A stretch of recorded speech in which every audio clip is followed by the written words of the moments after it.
तो मैं वही बात कर रहा हूँ कि बच्चे को ये समझ में आना चाहिए कि टास्क कैसे कंप्लीट करते हैं। टास्क कंप्लीट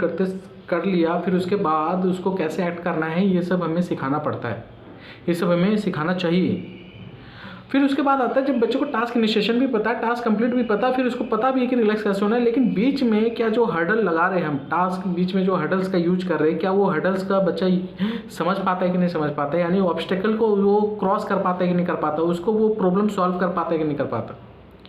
उस प्रॉब्लम सॉल्विंग के साथ अपने ग्रोस मोटर का यूज करना, उसी को हम ग्रोस मोटर स्किल्स का पार्ट कहते हैं। और यही अगर बच्चा कर लिया, अचीव कर लिया, तो समझ लीजिए कि बच्चे का, ये समझ लीजिए 90% काम हो गया। बच्चा अगर हर्डल क्रॉस कर पा रहा है, बच्चा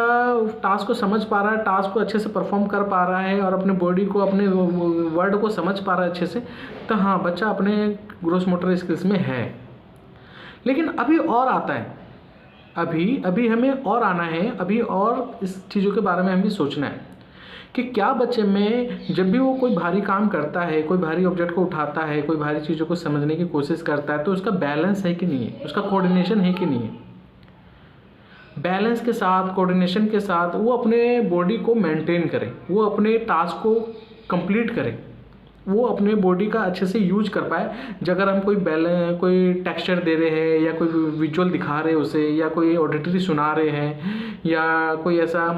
ऑल्फैक्टरी उसे स्मेल करा रहे हैं, जो भी हम लोग करवा रहे हैं, सेंसर, सारे सेंसर्स के साथ क्या बच्चा अपने ग्रोस मोटर का यूज कर पाता है कि नहीं कर पाता, कहीं वो डिस्ट्रैक्ट तो नहीं हो जाता।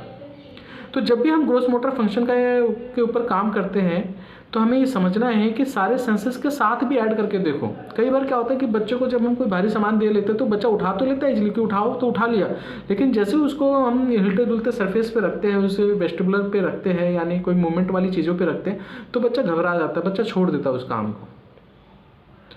तो वो समझना है। कई बार क्या होता है, टेक्सचर अलग दे देते हैं, पैरों में कुछ टेक्सचर अलग लग रहा है और कोई भारी सामान पकड़ा के बोल रहे इधर से उधर जाओ, तो बच्चा उस काम को छोड़ देता है, बीच में स्किप कर देता है।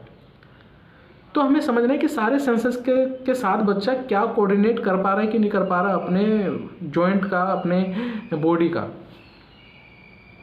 ठीक है, फिर आता है राइट एंड लेफ्ट ब्रेन को एक साथ यूज करना। राइट एंड लेफ्ट ब्रेन को, दोनों को एक साथ यूज करना।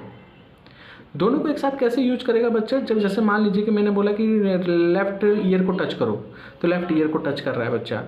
राइट ईयर को टच करो, राइट ईयर को टच कर रहा है बच्चा। तो ये भी समझना जरूरी है कि लेफ्ट एंड राइट का रिकॉग्नाइजेशन है कि नहीं है, उसको डायरेक्शन का कॉन्सेप्ट है कि नहीं है। ठीक है, मैंने बोला कि राइट हैंड से लेफ्ट ईयर को टच करो, तो बच्चा कर पा रहा है कि नहीं कर पा रहा। तो ये एक ब्रेन जिम भी कहलाता है, और ब्रेन जिम भी हमें ग्रोस मोटर स्किल्स का यूज करते समय ब्रेन जिम को भी ध्यान में रखना होता है, और उसके जो भी पार्ट है उसका डिस्क्रिमिनेशन, उसको ऊपर ध्यान रखना होता है। उसको समझना पड़ता है कि क्या बच्चा फिजिकली इमिटेट कर पा रहा है कि नहीं कर पा रहा अच्छे से, डिस्क्रिमिनेट कर पा रहा है कि नहीं कर पा रहा अच्छे से। इन सारे फैक्टर को जब हम समझ लेते हैं, तो हमारा बच्चा ग्रोस मोटर स्किल्स में इतना अव्वल नंबर पर होता है, इतना अच्छा हो जाता है कि कोई भी काम करा लो, कैसा भी काम करा लो, कैसे भी जगह बैठा लो, कितने भी रिलैक्स पोजीशन में बैठा लो, और किसी भी सिचुएशन में बैठा लो, या किसी भी सिचुएशन में उसको कुछ करा लो, तो करने के लिए तैयार है, कोई भी दिक्कत नहीं होगी। तो थेरेपी सेंटर को मैं यही कहना चाहूँगा, और मैं पेरेंट्स को भी यही कहना चाहूँगा, जो मैं फैक्टर बता रहा हूँ, सारे फैक्टर को ध्यान में रखिए, और अपने बच्चों के ऊपर ग्रोस मोटर स्किल्स के ऊपर जब काम करते हैं, तो कोई एक्टिविटी देख के मत काम करो। उसको ये देखो कि बच्चा किस लेवल पे, बच्चे का एक कौन से स्टेप पे, और बच्चा कहाँ पे लैग कर रहा है ग्रोस मोटर में, कौन सी एक्टिविटी या कौन से स्किल्स में लैग कर रहा है। स्किल्स में भी बहुत सारे जैसे मैंने बताया, मिड लाइन क्रॉसिंग है, या बच्चा ब्रेन जिम है, या बच्चे का प्रोप्रोसेप्टिव है, या जो बच्चे का जॉइंट अवेयरनेस है, ये बच्चे टास्क कंप्लीशन है, टास्क इनिशिएशन है, बच्चा किस लेवल पे,